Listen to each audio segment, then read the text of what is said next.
नमस्कार, स्वागत है आपका यूपी तक में। मैं हूं कुमार अभिषेक।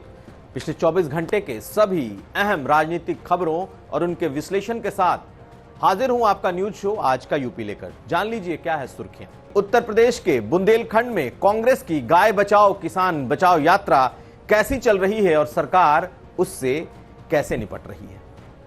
यह भी जानिए कि किस तरीके से बीजेपी के एक विधायक ने शिलापट्ट पर अपना नाम नहीं होने की वजह से समारोह को ही तहस नहस करने की कोशिश की और प्रशासनिक अधिकारियों से भिड़े। एक मंत्री कैसे अपने ही कार्यक्रम में अधिकारियों को डांटता फटकारता दिखा और कैसे बीजेपी के एक विधायक ने फर्जी क्वारंटीन का सर्टिफिकेट लिया और अब अदालत ने उसके खिलाफ एफआईआर के आदेश दिए। ये तमाम खबरें आज का यूपी में। कांग्रेस पार्टी इन दिनों योगी आदित्यनाथ को सीधा जवाब देने के लिए गाय बचाओ किसान बचाओ यात्रा शुरू कर रही है। आज ललितपुर से कांग्रेस के बड़े नेताओं ने इस आंदोलन की शुरुआत की थी, जहां पर कुछ दिन पहले एक ऐसा वीडियो सामने आया था जिसमें सरकारी गौशालाओं में गायों को चील कौवे और कुत्ते अपना निवाला बना रहे थे। प्रियंका गांधी ने इस मुद्दे को जोर शोर से उठाया था और उसके बाद सरकार की नजर भी गौशालाओं पर गई थी। आज प्रदेश कांग्रेस ने उसी ललितपुर से गाय बचाओ किसान बचाओ आंदोलन की शुरुआत की थी। हालांकि प्रशासन ने इनके बड़े नेताओं को आंदोलन शुरू करने के साथ ही उनकी धरपकड़ भी तेज कर दी, लेकिन कांग्रेस गाय और किसान के मुद्दे पर योगी सरकार को सीधे घेरने का मूड बना रही है। आने वाले वक्त में इस तरह के कार्यक्रम जिले जिले होने की बात कही जा रही है। शिलापट्ट पर नाम नहीं आया तो बीजेपी के विधायक आग बबूला हुए। रमेश चंद्र मिश्रा जौनपुर के बदलापुर से विधायक हैं और आज जब शहीद स्मारक के एक कार्यक्रम में जिसे जिला प्रशासन ने किया था और जब उस शिलापट्ट पर विधायक जी का नाम नहीं दिखा तो विधायक जी तमतमाए और गुस्से में आ गए। उन्होंने कार्यक्रम के इर्द गिर्द मौजूद तमाम गद्दों और कपड़ों को उठाकर फेंकना शुरू कर दिया। जोर जोर से चिल्लाने लगे, शिलापट्ट कहां है, शिलापट्ट कहां है, और साथ साथ अधिकारियों और डीएम पर गरजते बरसते नजर आए। दरअसल बीजेपी के विधायक इस बात से नाराज थे कि विकास के इस कार्य में उनका नाम शिलापट्ट पर क्यों नहीं है। उन्होंने ऐसी हरकत क्यों की, इस पर तो उन्होंने सफाई नहीं दी, लेकिन उन्होंने यह जरूर कहा कि शिलापट्ट पर नाम नहीं होना सरकारी आज्ञा का उल्लंघन है। सुनिए क्या कहा है विधायक ने अपनी सफाई में। तो मैंने वहाँ पर कुछ भीड़ देखा, वहाँ पर कई लोग जो इकट्ठा थे, तो वहाँ वीडियो भी मिले। हमने वीडियो से कहा क्या मामला है, तो वीडियो ने वहाँ बताया कि सर डीएम साहब का फ़ोन आया था शाम को। उन्होंने कहा कि यहाँ पर जो है वहाँ पर शिलान्यास और उद्घाटन का फटाफट आप लोग कार्यक्रम बनाइए, वहाँ पर मैं आ रहा हूँ। तो हमको जब जानकारी मिली तो हमने वहाँ पर कहा कि भाई चलो ठीक है, हम आगे बढ़े। तो हमको गांव वालों ने शिकायत किया कि भाई साहब इसमें आपका ये कार्य था, आप संकल्प लिए थे कि आप शहीदों को सम्मान करेंगे, तो और वहाँ पर पत्थर में आपका नाम नहीं है। तब हमको लगा कि अरे, तो हमने वहाँ पर पत्थर देखना चाहा, तो लेकिन हमारे आने के पहले जब उन्होंने देखा ऐसा माहौल तो उन्होंने पत्थर वहाँ से हटा दिया। तो मैंने बल्कि गद्दों के नीचे मैंने पत्थर को खोजा और गद्दे के नीचे पत्थर मिला हमें, और जब मैंने पत्थर में देखा तो मेरा कहीं पर उसमें नाम नहीं था, जो कि कदापि इस शासनादेश के खिलाफ है और सरकारी गाइडलाइन के खिलाफ है। तो मैंने इस पर आपत्ति जाहिर किया। अधिकारियों को भी मैंने आपत्ति जाहिर किया कि ऐसा नहीं होना चाहिए, जनप्रतिनिधि का नाम होना चाहिए, और मैं इस पर माननीय मुख्यमंत्री जी को भी अवगत कराऊंगा कि ऐसा ऐसा यहाँ पर हुआ है। विधायक की कौन कहे, यहाँ तो मंत्री भी नाराज हो रहे हैं।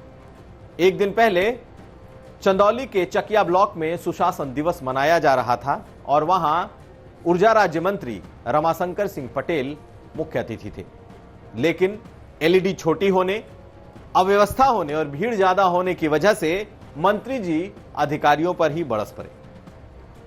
कुछ ऐसा गरजे और बरसे कि अधिकारियों के होश फाख्ता हो गए। तकरीबन 35 सेकंड का यह वीडियो वायरल हुआ है जिसमें मंत्री रमाशंकर सिंह पटेल अधिकारियों को बुरी तरीके से फटकारते दिखाई दे रहे हैं।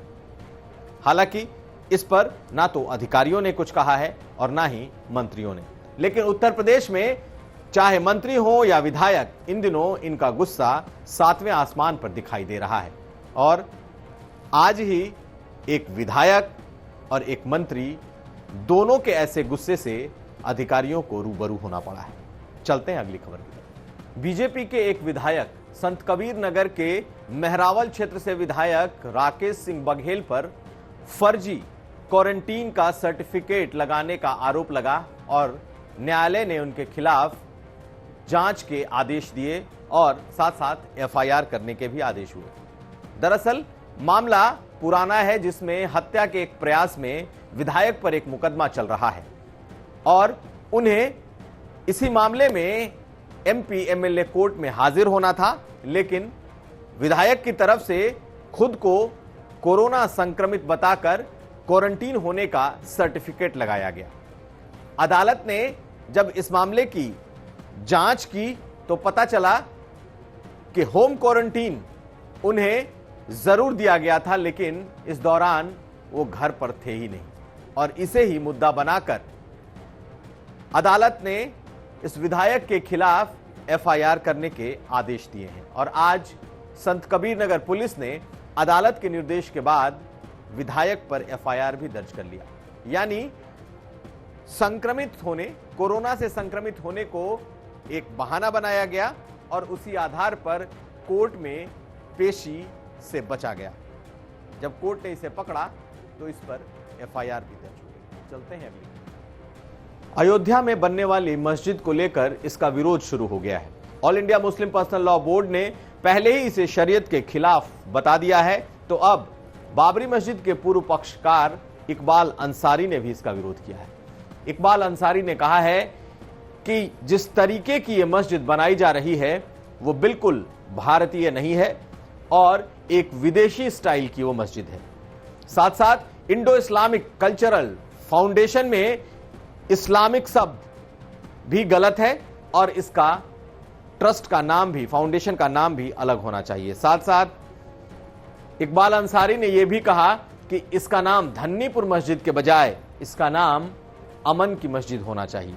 यानी कि जैसे ही अयोध्या में मस्जिद का नया नक्शा, नया स्वरूप, डिजिटल स्वरूप दिखाई दिया, उसके बाद से इसका विरोध भी शुरू होने लगा है। आपको बता दें कि इसका लुक पूरी तरीके से भारतीय लुक के अलावा है, बेहद ही नई तकनीक इसमें दिखाई देती है और ऐसी मस्जिदें भारत में तो बिल्कुल नहीं दिखती। और इसे ही मुद्दा बनाते हुए इकबाल अंसारी ने इसका विरोध किया है, लेकिन all India Muslim personal law board इसे मस्जिद मानने से ही इनकार कर रही है। चलते हैं अगली खबर की तरफ। योगी सरकार का ऑपरेशन नेस्तनाबूद जारी है और बुलडोजर लगातार चल रहे हैं। प्रयागराज में इस बार बुलडोजर अतीक अहमद पर नहीं बल्कि गणेश यादव नाम के एक माफिया पर चला है। उसका भाई अशोक यादव हिस्ट्री सीटर है और उसने बड़े आलीशान बंगले अवैध जमीन पर कब्जा कर बना रखे थे। आज पीडीए यानी कि प्रयागराज डेवलपमेंट अथॉरिटी ने उस पर भी बुलडोजर चला दिया और पूरा का पूरा ये मकान, ये आलीशान बिल्डिंग ताश के पत्ते की तरह भरभरा कर गिर गया। इस वक्त प्रदेश में चाहे वो प्रयागराज हो, मऊ हो या लखनऊ, इन तमाम जगहों पर बुलडोजर कुछ ज्यादा ही तेज चल रहे हैं, क्योंकि ऐसे जगहों पर माफियाओं ने अवैध जमीन और अवैध बड़ा कारोबार खड़ा कर रखा है। तो पिछले 24 घंटे के सभी अहम खबरों को समेटे ये था हमारा स्पेशल न्यूज बुलेटिन आज का यूपी। हम फिर हाजिर होंगे, तब तक आप देखते रहिए यूपी तक।